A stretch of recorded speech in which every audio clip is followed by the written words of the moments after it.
우리가 시편 하면 일반적으로 다윗이 지은 시 뭐 이렇게 이제 많이 이해하는데, 다윗이 지은 시도 있죠. 그러나 다윗이 지은 시다라고 표현한 것은 정확하게 말씀드리면 다윗이 이스라엘 왕에, 물론 사울이란 최초의 왕이 있었지만 그러나 이스라엘 12지파를 전체적으로 이제 통치한 왕은 다윗입니다. 최초의 왕이 다윗입니다. 사울은 일부 지역, 그러니까 10개의 지파를 중심으로 사울이 통치하였다면 이제 다윗이 온전한 12지파를 통치하였고, 더욱이 사울의 시대에는 지금 이스라엘 땅에 가면 이 팔레스타인과 그 다음에 이스라엘인들이 지금 계속 분쟁이 일어나잖아요. 그죠? 그게 뭐냐 하면 바로 사울 시대에 이스라엘 민족과 블레셋 민족 간의 싸움이 지금도 이어지고 있는 거예요. 그런데 이제 다윗 시대에 와서 블레셋을 완전히 지배하게 되고, 그리고 블레셋 땅까지 완전히 회복함을 통하여 온전한 이스라엘이라는 국가를 영토적으로, 지리적으로 형성하게 되는 것이죠. 자, 그래서 이 다윗이라는 인물이 구약에서 굉장히 중요한데, 그 이유는 바로 이 아브라함 때 이야기했던 하나님의 예언, 약속, 그리고 모세에게 약속하신 그 가나안 땅, 이 모든 것들이 성취된 때가 언제냐? 다윗의 때다.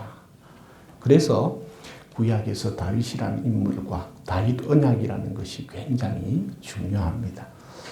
그래서 이스라엘이라는 것, 시편이 이렇게 이야기할 때 다윗의 시다라는 것은 다윗 시대에 아브라함에게 약속하셨던 그 언약의 약속이 이루어졌고, 모세에게 약속하셨던 그 약속이 이루어진 그 시점을 중심으로 하기 때문에 다윗의 시편이다라고 이야기합니다. 그러나 조금 더 깊이 있게 말씀을 드리면 이렇습니다. 사실 이 시편은 다윗 왕국, 즉 솔로몬 이후에 르호보암과 여로보암이 분열이 되었고, 그리고 주전 787년에 이 북이스라엘이 멸망을 하게 되고, 그리고 586년에 남유다가 바벨론에게 멸망하게 됩니다. 그리고 나서 쓰여진 것들이 바로 이 시편의 기록들입니다. 그래서 시편이라는 것은 다윗의 이 모든 언약의 사상과 그 다윗 시대에 함께 하셨던 그 하나님을 회고하면서 포로로 끌려갔던 그 시대 속에 하나님께서 약속하신 다윗의 나라를 다시 회복시켜 주실 것에 대한 소망, 그리고 앞서 자신들의 조상들이 하나님의 약속들, 출애굽의 경험들, 그리고 아브라함의 이야기들, 이런 이야기들을 종합적으로 봐서 다시 회복될 하나님을 바라면서 과거에 우리에게 약속하셨던 그 하나님이 그것을 약속을 이루셨던 그 하나님을 다시 한 번 더 바라보면서 우리 민족들에게, 이스라엘 민족들에게 다시 그 언약의 회복이 이루어진 것을 찬송하고, 미리 찬송을 하고, 또 앞당겨서 찬송할 뿐만 아니라 앞당겨서 이미 이루어진 것처럼 믿음을 고백하는 것이 바로 시편의 이야기입니다. 그리고 오늘 우리가 읽었던 이 시편 118편은 이 시편의 5권의 시편 중에서 4번째 시편에 해당하고, 시편 113편부터 시편 오늘 읽었던 118편까지를 출애굽 할렐이라는 그런 그 부류에 속합니다. 출애굽 할렐이라는 것은 이집트 할렐이라고 부르기도 하고 출애굽 할렐이라고 부르기도 하는데, 이것이 무엇이냐? 바로 시편 113편부터 118편까지는 이 이집트의 노예로 살던 자신들의 조상들을 하나님께서 그 약속대로 가나안으로 인도하신, 이집트의 속박과 압제 속에서 해방시켜 주시고 그 40년의 광야의 시간 속에서 이스라엘을 지켜주셨던 그 하나님을 찬송하는 것이 바로 이 이집트 할렐이라는 제목을 붙여진 시입니다. 그래서 다음에 시편 113편부터 18편을 읽으실 때에는 출애굽을 시켜주신 그 하나님, 이스라엘을 구원하시는 그 하나님을 상상해 보시면서 이 시편 113편부터 18편까지 읽어보시면 여기에 담겨 있는 그 내용들이 더 깊이 깨닫게 되고 와닿게 될 것입니다. 사실 우리가 이 땅 위에 살아갈 때에 이 땅 위에 사람의 역사는 흥할 때도 있고 망할 때도 있고 강성해질 때도 있고 세산해질 때도 있습니다. 그래서 이 이스라엘의 시편을 가만히 살펴보면 여기에서 13편의 이 이야기들, 즉 이 시편의 1권부터 3권까지는 이런 질문을 던지고 있습니다. 사실은 이러한 질문이 뭐냐 하면 바로 주여 주님의 성실하심으로 다윗에게 맹세하신 이전에 그 인자하셨던 그 하나님이 어디에 계십니까? 라는 것이 바로 1권부터 4권까지의 질문입니다. 3권까지의 질문입니다. 그리고 시편 네 번째 권부터 다섯 번째 권까지는 그 질문에 대한 대답을 찬송하고 있는 것이 시편이다라는 것이죠.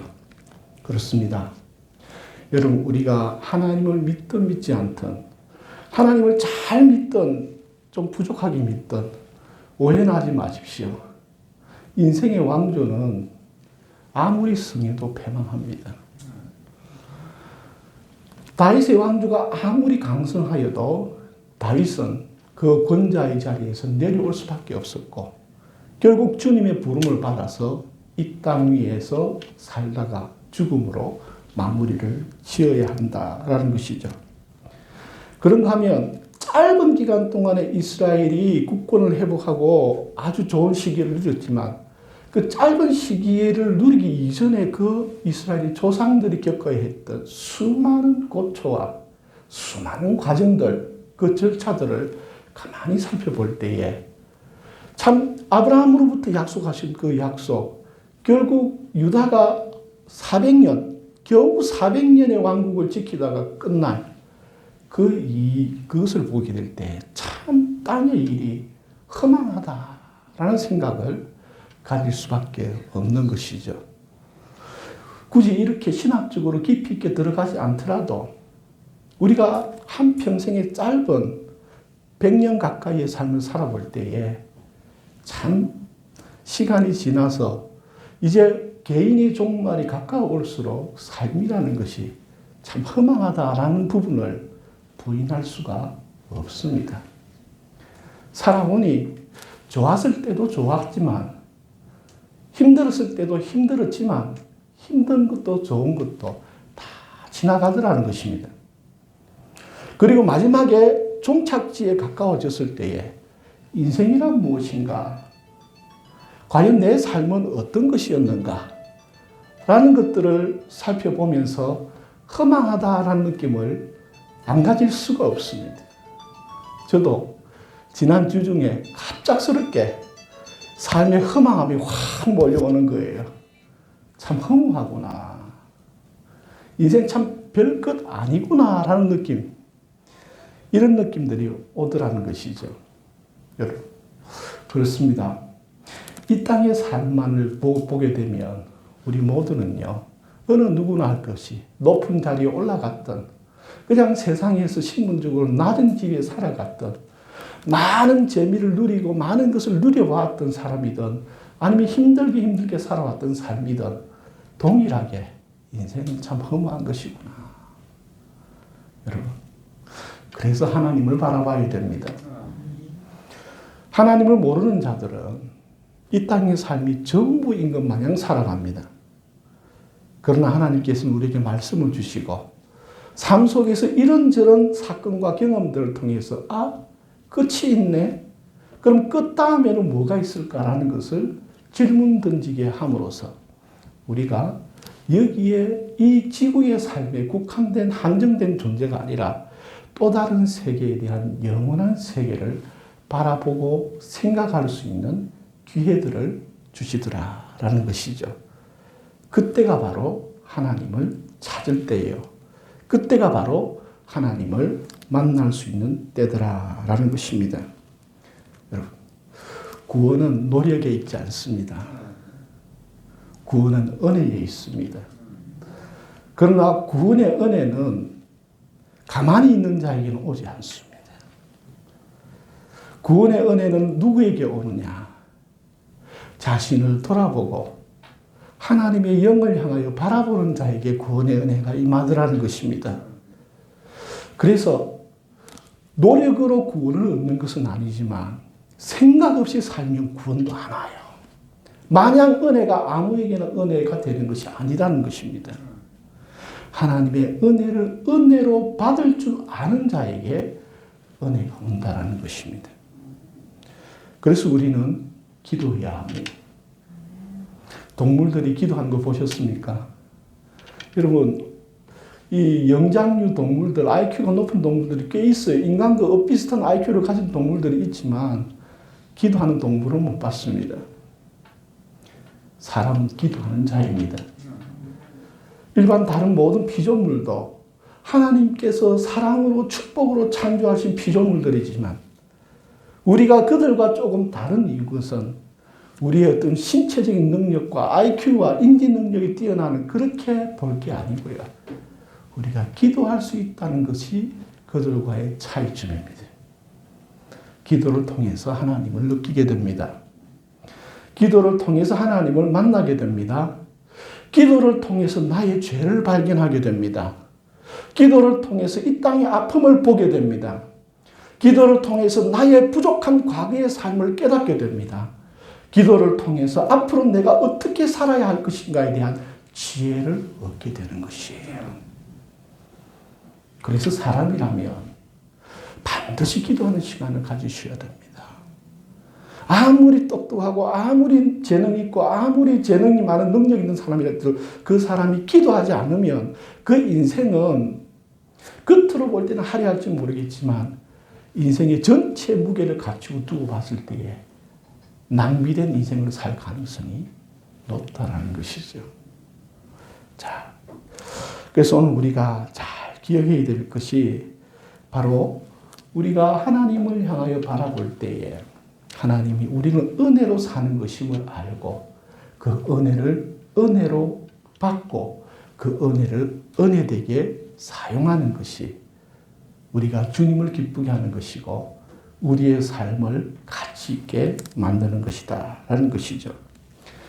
그런데 한편으로 보면 지금 제가 참 많이 공부하고 기도하고 있는 부분이 무엇이냐면 이 코로나 이후에 대한 부분이에요.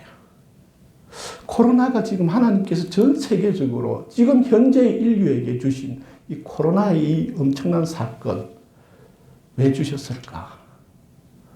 그리고 이 코로나가 이제 조금씩 가닥을 잡아가고 이 코로나 바이러스로부터 우리가 자유함을 얻게 되었을 때에 주님이 바라시는 것은 무엇일까? 왜? 코로나를 주신 하나님께서 뭔가 바라는 게 있어서 이 사건을 주셨다라는 것이죠. 과거의 역사를 살펴보면 질병과 인류의 문명의 구조가 변한 사건들이 몇 번 있었습니다. 그 중에 하나가 무엇이냐 하면 여러분 과거의 천년도 우리나라는 지금 천년도가 1970년대 80년대 이제 1980년대에 전 세계적으로 천년도는 이제 완전히 이제 종결되었다라고 이제 평가를 내렸지만 이 천년도로 인하여서 전 세계 많은 사건들이 일어났는데 그 중에 하나가 뭐냐면 1500년대에 스페인 함대가 남아메리카 즉 멕시코 연안에 도착하게 됩니다. 그리고 거기에 도착한 스페인의 군대는 총 인원이 600명 정도였는데 가는 도중에 다 사망하고 그 멕시코 연안에 도착한 군대의 인원은 168명이었습니다. 168명의 이 군인들이 스페인 군대들이 멕시코현에 도착했을 때에 그때에 그 지역에는 남아메리카의 어마어마한 문명을 가진 국가가 있었습니다. 그들은 뭐라 했냐? 아즈텍 문명이다라고 이야기합니다. 거기 아즈텍 문명에 속했던 그 국가는 그 인구수만 하더라도 800만 명에 가까운 인구수를 가지고 있었고 군대 수만 8만 명이었습니다. 자, 168명 대 8만. 자, 전쟁이 싸움이 되겠습니까?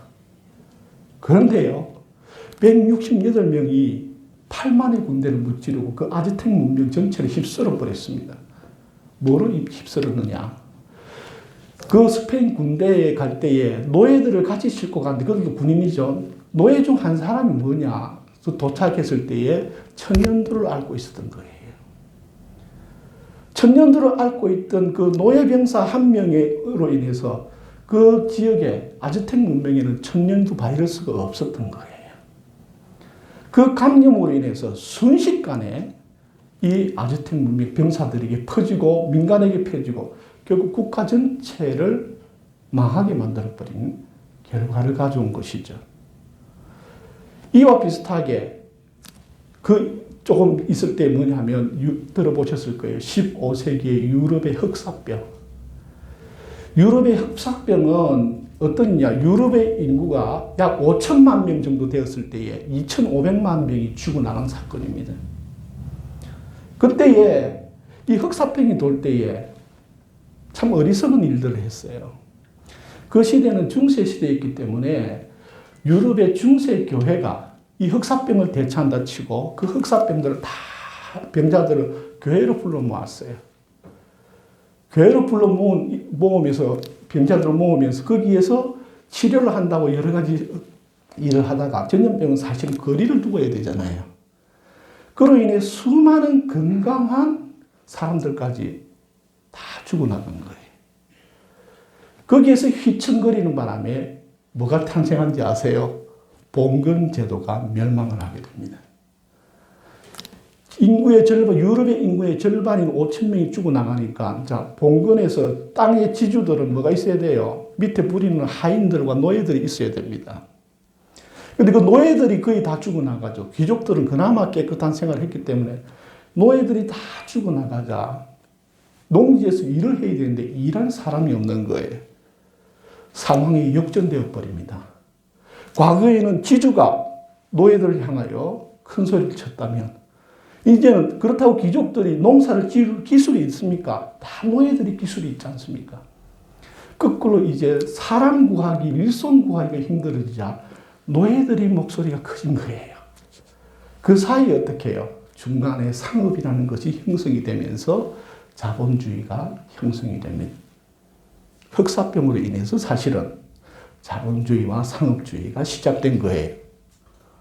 자, 그런가 하면은 얼마 직전입니다.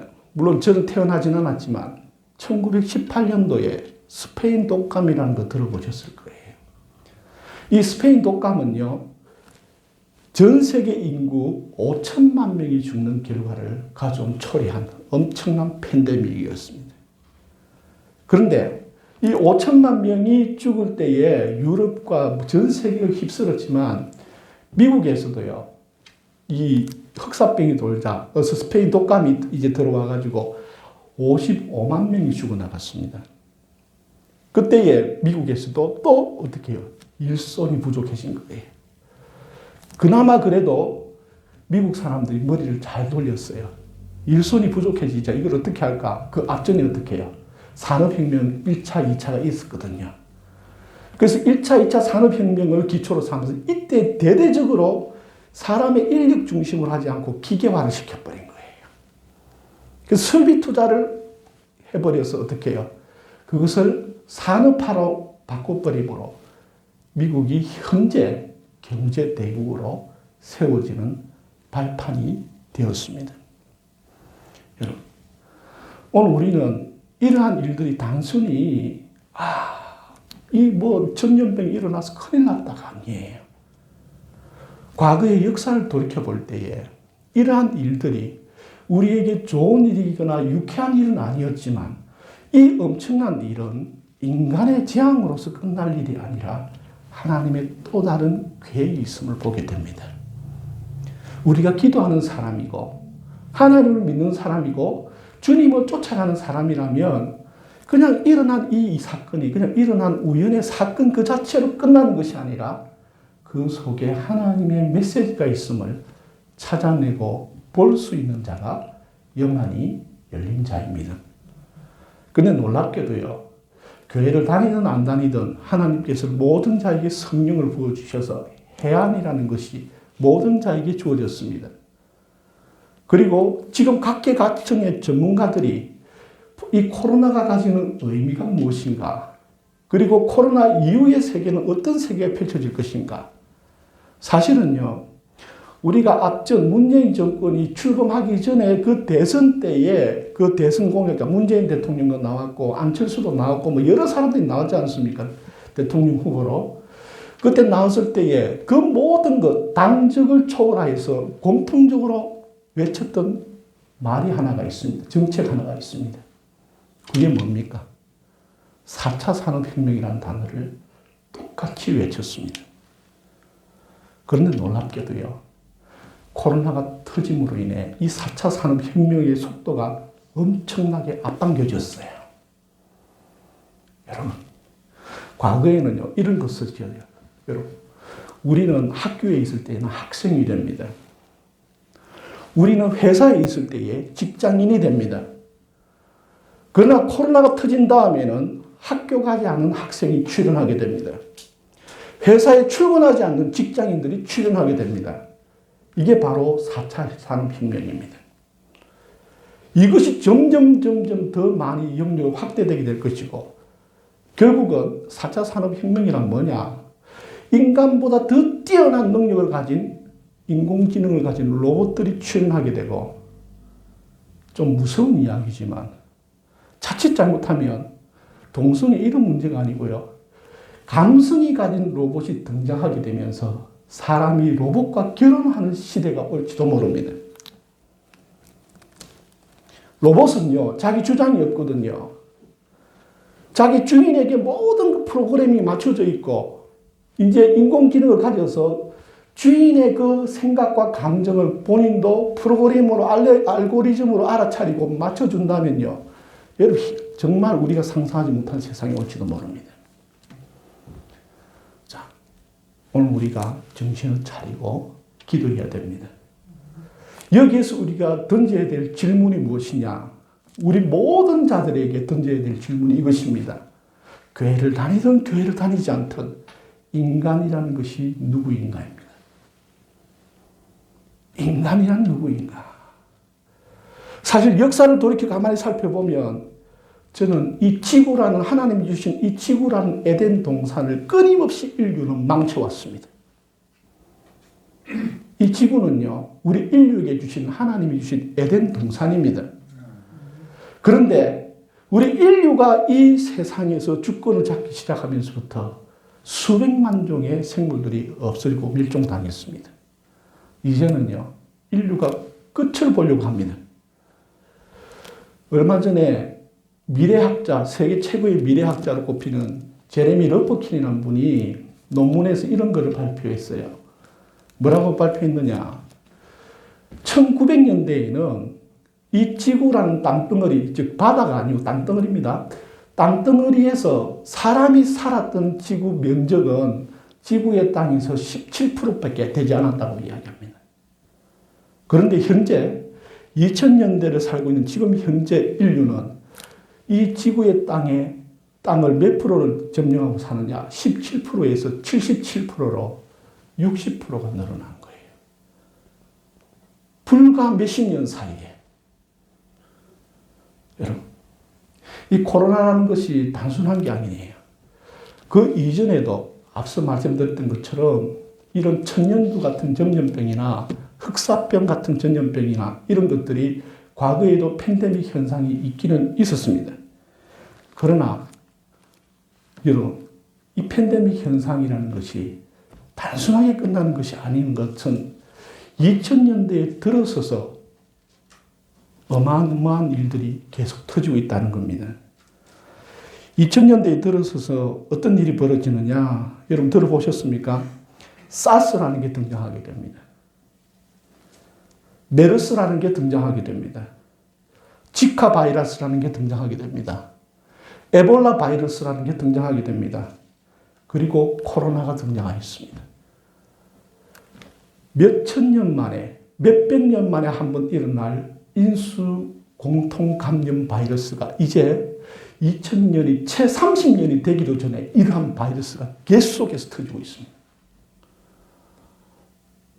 여러분, 오늘 우리가 누구인가를 보셔야 됩니다. 내가 누구인가? 인간이 과연 인간이 그러면 이 지구에서 인간이 있어야 할 이유가 무엇인가? 이 지구라는 환경을 파괴하고 생태계를 파괴하고 오직 순간의 쾌락과 자기중심의 이 땅의 삶에 즐기기만 원하는 이러한 인간이 과연 이 지구에 있어야 할 존재, 필요, 가치가 있냐라는 것입니다. 분명히 창세기에서 하나님께서는 너희들에게 이 땅, 이 지구를 맡겼다. 맡기고 너희들은 이 땅에 충만하고 다스리라라고 이야기했지만 과연 주님이 보셨을 때에 기뻐하셨겠느냐? 하나님을 섬겨야 합니다. 그러나 예로부터 죄라는 것은 하나님을 섬기지 않고 자기 자신을 섬기게끔 만들어 왔습니다. 그래서 하나님의 말씀을 따르는 것은 불편하게 여기고 자기 욕망과 욕구가 충족되지 않으면 불쾌하게 여기는 우리의 잘못된 본능 중심의 삶을 돌이켜봐야 합니다. 정말 하나님이 인간을 창조하셨음을 기뻐하게 만드셔야 합니다. 인간으로서 나 자신을 섬기는 게 아니라 하나님을 섬기는 자가 되어야 합니다. 지금 우리에게 필요한 것은 하나님을 공경하는 공경심입니다. 하나님을 두려워하는 경외심입니다. 내 삶을 지금도 불꽃 같은 눈으로 평가하고 보고 계시는 그 하나님을 우리가 기억하며 심판받을까 봐 무섭고 두려워서 하나님을 의식하는 게 아니라 진정으로 나에게 주어진 이 지구의 한 번의 이 삶을 가치 있게 살아야 되지 않겠습니까? 정말 지구에게도 유익이 되는 존재로서 살아야 되지 않겠습니까? 지금 이 시간 우리와 함께하는 자들과 함께 유익을 끼치는 자가 되어야 되지 민폐를 끼치는 자가 되어야 되겠습니까? 코로나로 인해서 1년 여년간 봉쇄가 되었습니다. 전 세계가 국가별로 봉쇄가 되었습니다. 그렇게 봉쇄가 되자 어떤 일이 벌어지느냐? 인도 수도인 뉴델리의 하늘이 파란색으로 바뀌었답니다.